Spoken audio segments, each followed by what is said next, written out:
Have you ever felt that, after a spiritual awakening, everything became strangely silent?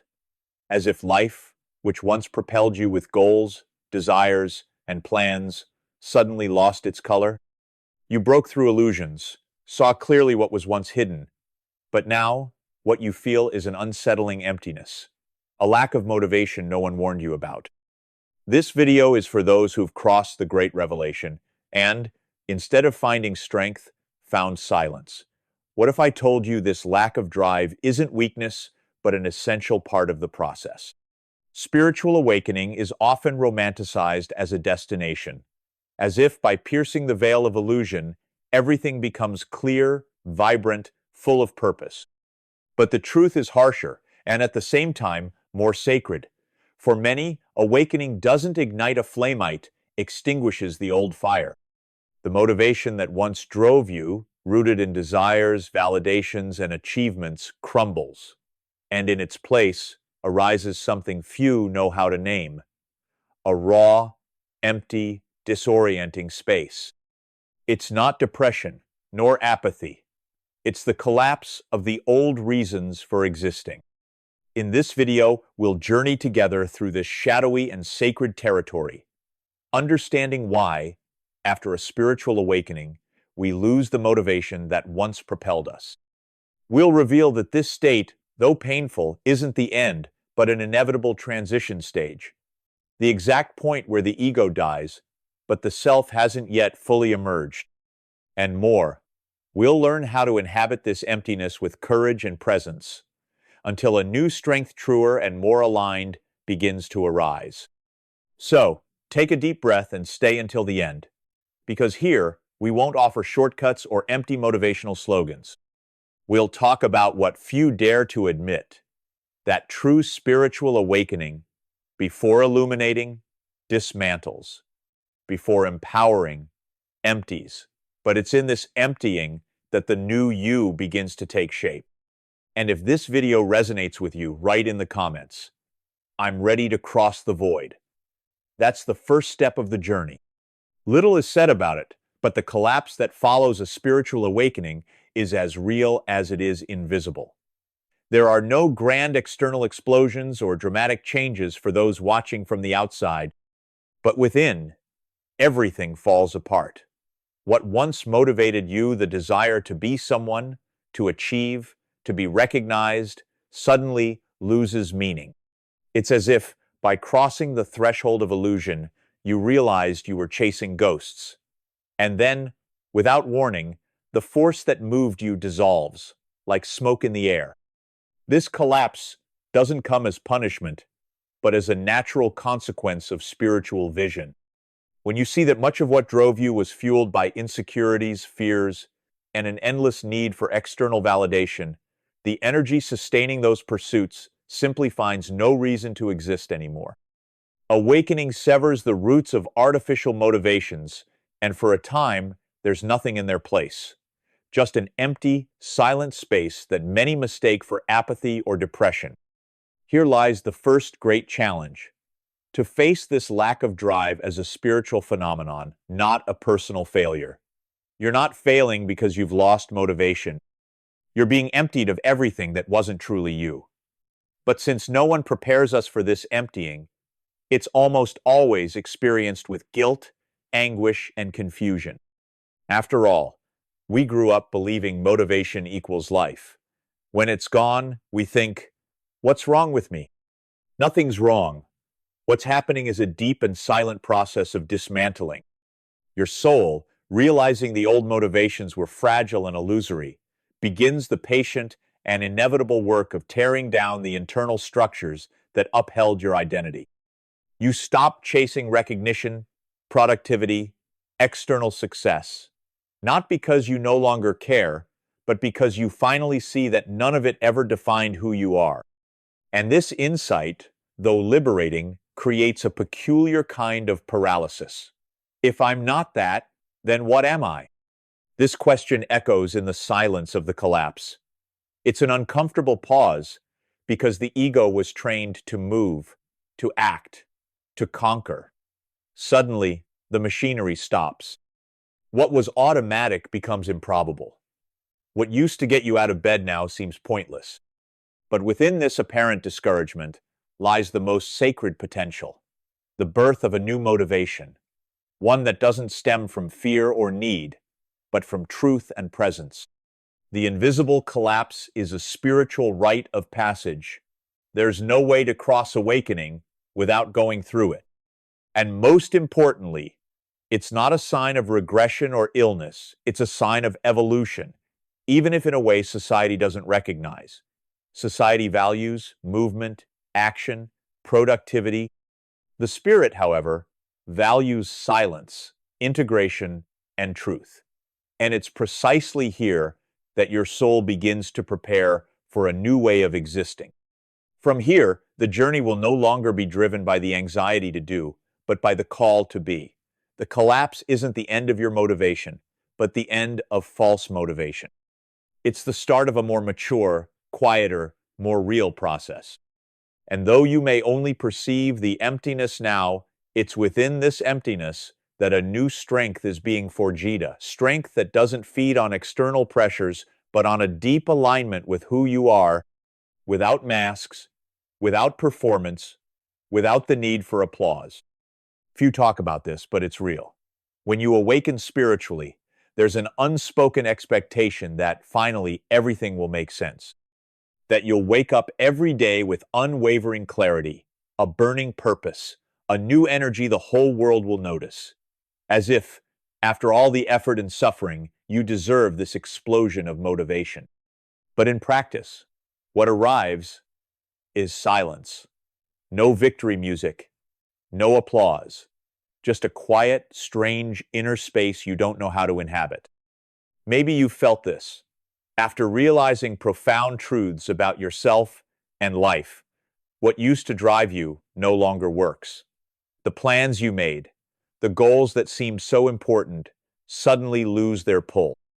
You see, you spent years chasing things that no longer make sense, but at the same time, you don't know what to replace them with.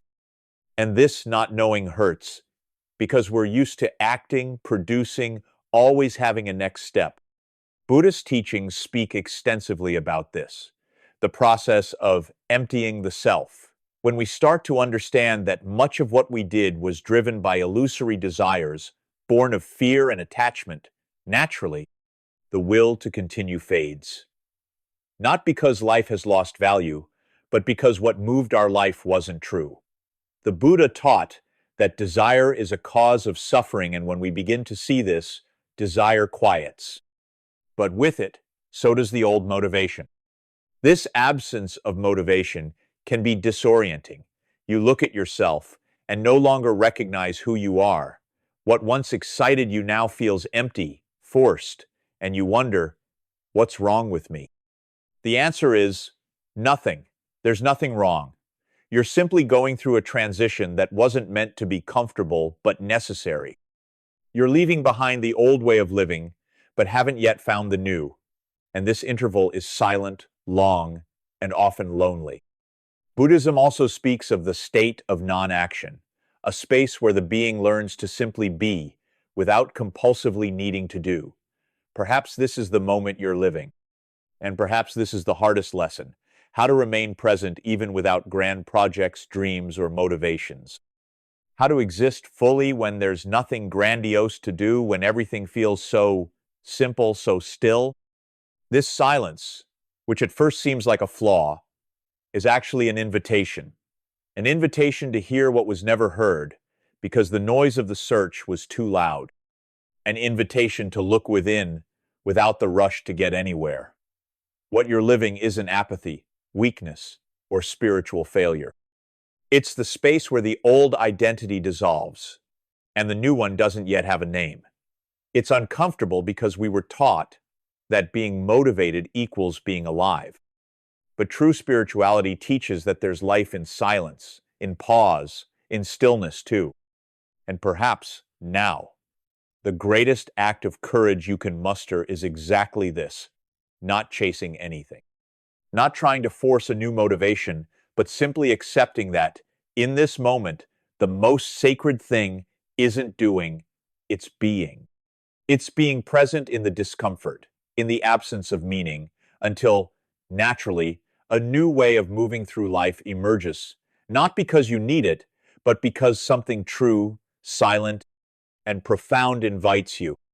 There's a space almost no one talks about, the one where you can no longer believe in the old motivations, but haven't yet found a new way to exist. It's not a comfortable or glamorous space. It's silent, raw, uneasy. You no longer identify with the ego that once ran your life, but you also don't yet fully feel the soul as your guide. It's a strange crossing where everything feels suspended, undefined. In this space, you realize the old identity, the one that did, achieved, presented itself to the world as slowly dying. It's not a quick process. There's no specific day when you wake up and say, "There, I'm transformed." In fact, it's so subtle you only notice when you no longer recognize yourself. Clothes, tastes, relationships, habits, everything seems left behind, but you don't yet know what will take their place. Buddhism calls this state the middle way, not in a moral sense, but as a space of suspension, where you're no longer bound to the old, but haven't yet embodied the new. It's the space of radical impermanence, where everything that once gave security dissolves, and there are no solid new forms to lean on yet. And that's exactly why many people, upon reaching this point, fall into crisis. There's no ground, no clear direction, no certainty. This is the territory of the void, and it's profoundly human. Everyone who walks an authentic spiritual path passes through it, though not always consciously.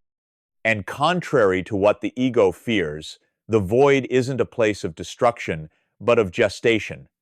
What feels like absence is, in fact, the necessary space for something new and truer to emerge. But the ego, used to filling every void with distractions, fights desperately against this state. You may notice this struggle in the urge to fill this space with anything: a new project, a new relationship, a new goal. But if you have the courage not to give in, you'll see that the void doesn't want to be filled, it wants to be respected. It wants to be inhabited. It's in this silence that the soul, slowly, begins to find space to emerge not as another identity, but as a more authentic and profound expression of your being. This in-between space is uncomfortable because it doesn't offer the quick answers we're used to seeking. There are no clear signs, no guarantees. There's only the raw experience of being between worlds, the world you already knew and the one that hasn't yet been born. And, paradoxically, it's exactly this not knowing that allows something truly new to arise. Because, as Buddhist masters say, it's only when the bowl is empty that it can be filled again. Being in this space is therefore a call to patience, humility, and surrender. There's nothing to do but hold yourself in it with presence and compassion. Don't rush, don't force, don't flee. Just be. Because, in this territory of the void, something invisible is being prepared. A new way of living, more aligned, truer, freer. And this form will only emerge when you fully accept that, for now, there's no one you need to be, only who you're becoming. We live in a culture that idolizes movement, productivity, and constant progress. From a young age, we're taught that value lies in those who do, who achieve, who never stop. Silence, pause, waiting are seen as failures, signs of weakness, or even laziness. So, when a spiritual awakening leads us to silence, to the empty space where there's no immediate motivation, it's natural to feel not just discomfort, but shame. We're conditioned to feel guilt for not doing something. This conditioning pushes us, almost automatically, to try to fill the void with anything. New courses, new projects, new goals, new relationships. The market knows this and offers endless options for those who can't stand to pause. Productivity formulas, motivation hacks, personal growth challenges. But none of this meets the real need of the moment, because what the soul is asking for isn't more movement, it's permission for silence, for non-doing. The paradox is that the more we try to escape this space, the larger it grows. It's as if the soul says, "No use distracting me. I'm here, waiting for you to listen." But listening requires stopping. And stopping, in our society, feels like an act of rebellion.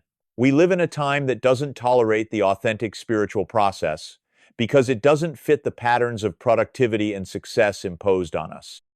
Spiritual silence, this sacred interval, is often misinterpreted as stagnation or failure. Buddhist wisdom reminds us that attachment is suffering. And curiously, we're attached to the idea that we're only valuable if we're producing, acting, visibly progressing. This attachment keeps us from seeing that there are other movements, invisible, internal ones, that happen in pause, in withdrawal, in listening. But today's culture doesn't value this kind of movement because it's not measurable, doesn't generate status, doesn't make headlines. When you cross this silent space after awakening, you feel this conflict firsthand. On one side, the soul asking for pause, withdrawal, emptying. On the other, the world demanding action, answers, results. And between these two poles, anguish arises. Am I doing something wrong? No, you're not doing anything wrong. You're doing exactly what your soul needs. Pausing. What's wrong is the societal model that doesn't prepare us for this kind of experience. The silence that culture fears is, in truth, a state of potency. It's in this space that new ways of being are gestated, old wounds are healed, and new motivations more aligned with truth can emerge. But since no one teaches us to trust this process, we end up feeling inadequate, as if we're wasting time, squandering life. When, in reality, we're simply allowing life to unfold at a different rhythm, the rhythm of the soul, not of society. Recognizing this is liberating. Understanding that there's nothing wrong with not being in a hurry, not having a plan, not knowing the next step is one of the greatest spiritual achievements. Because in this recognition, you detach from the need to prove your worth through what you do and start to accept that your worth lies in what you are. And this is the first sign that the new way of living is approaching. Quieter, truer, more at peace. When motivation vanishes after a spiritual awakening, it's common to think something went wrong, that there was a glitch in the process, that you lost your way, or that you're regressing.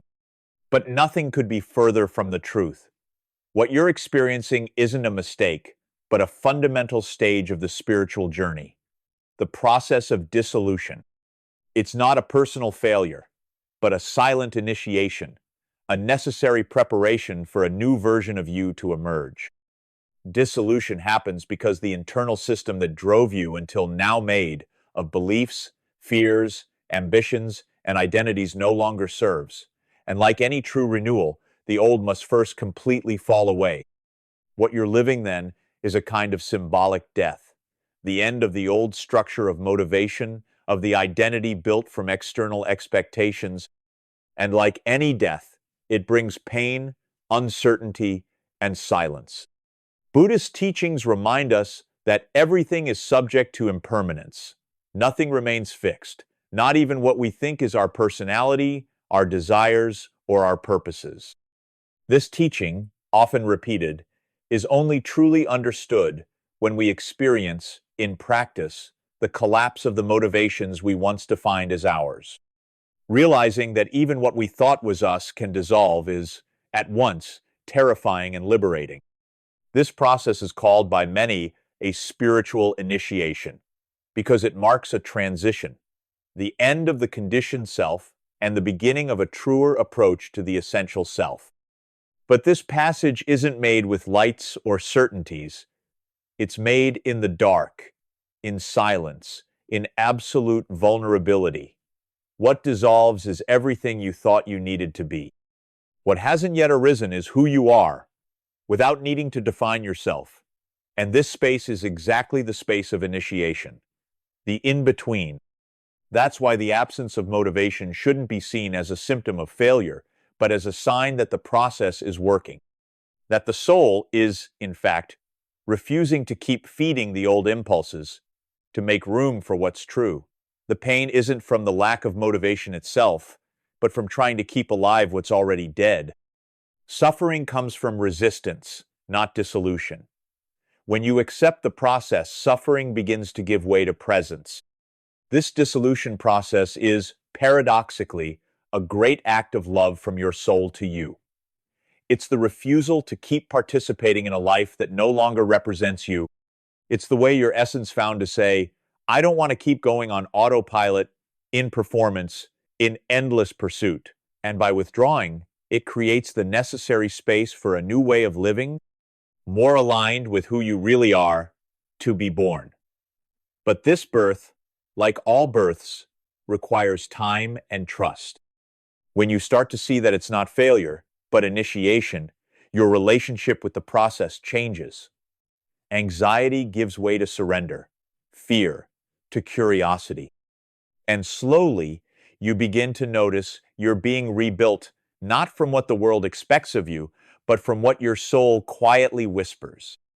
This is the true reconfiguration, when life starts being driven not by the ego that wants to be seen, but by the soul that wants to be lived. After crossing the dissolution of the old motivation, a new possibility emerges. Still fragile, still silent, but profoundly transformative. It's when you start to realize you no longer need to move to prove something, to be accepted, or to meet expectations. The motivation that once came from need now begins to arise from presence. No longer an urge to do, but an invitation to simply be. And this being is enough. This new motivation is radically different from what accompanied you until now.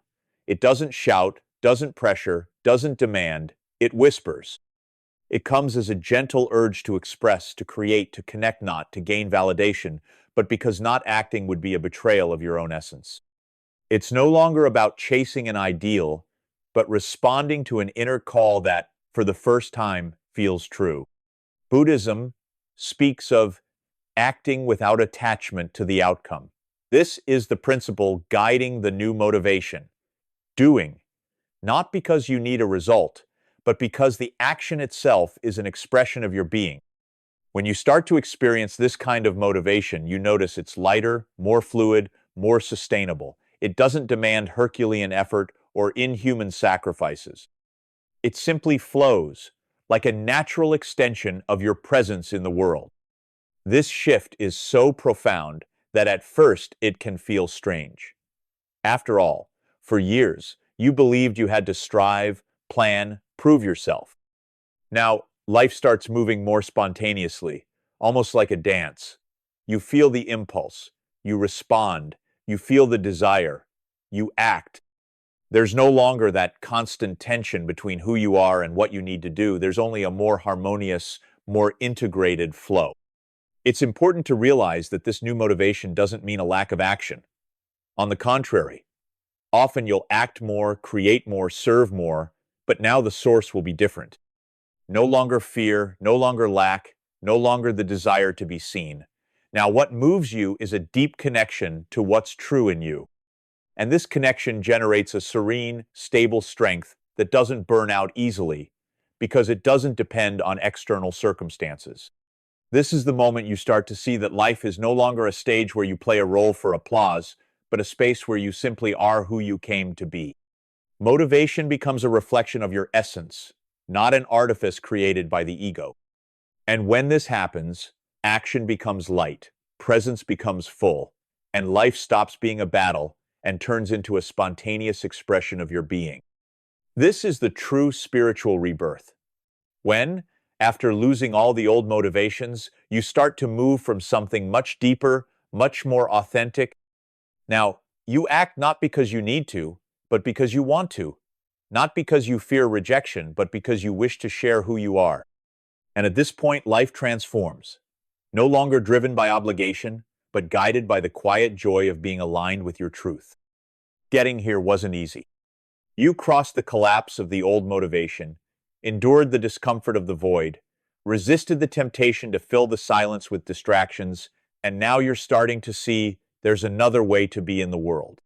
No longer based on performance, the need to be seen or proving something, but sustained by alignment with your own truth. And this way of living is profoundly liberating.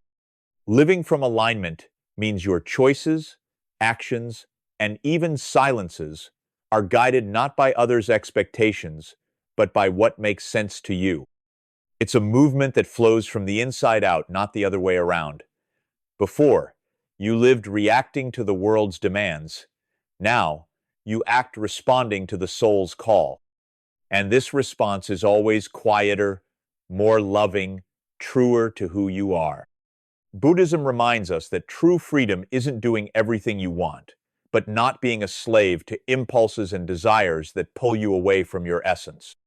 Living from alignment is exactly this: choosing consciously, acting with presence, accepting with serenity.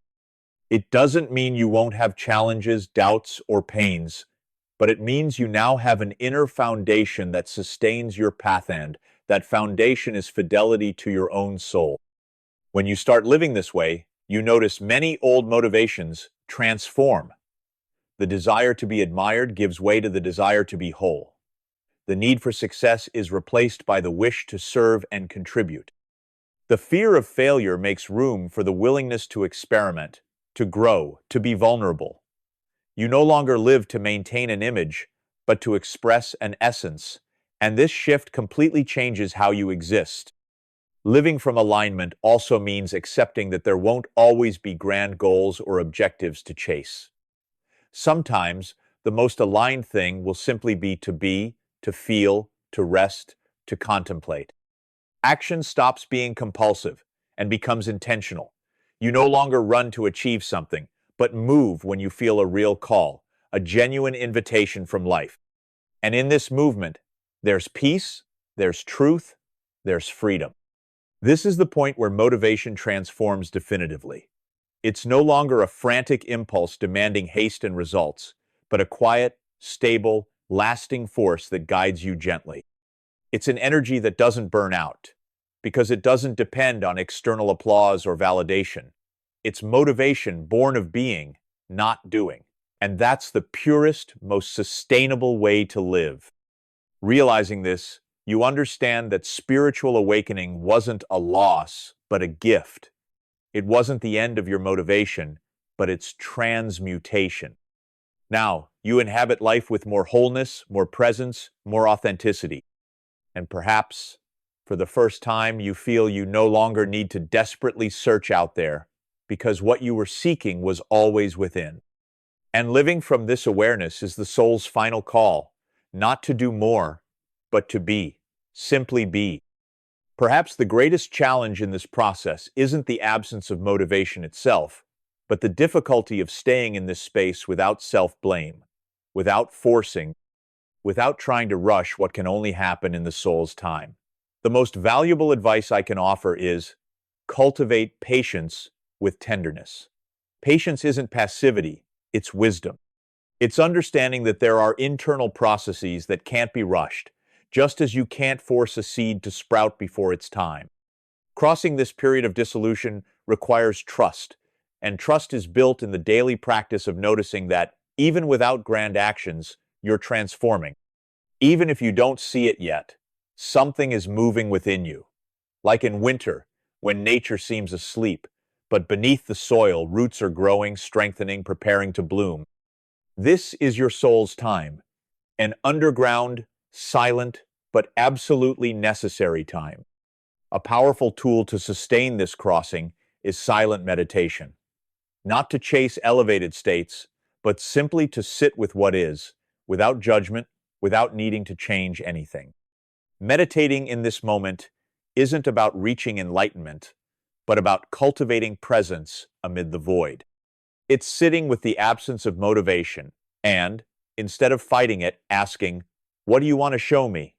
This listening is a profound act of spiritual courage. Another essential practice is self-compassion.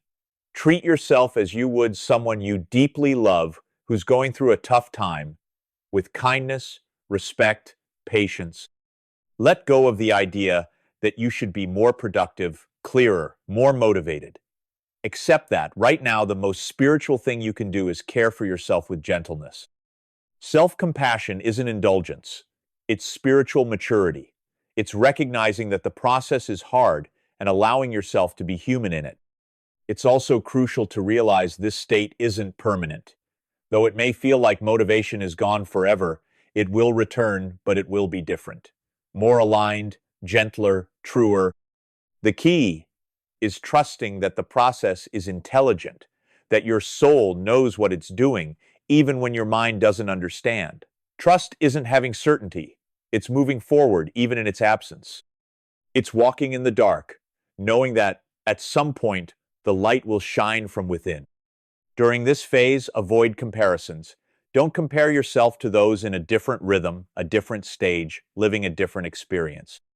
The spiritual journey isn't linear, and every soul has its own time and way of crossing the void. Comparing yourself only breeds anguish and disconnection.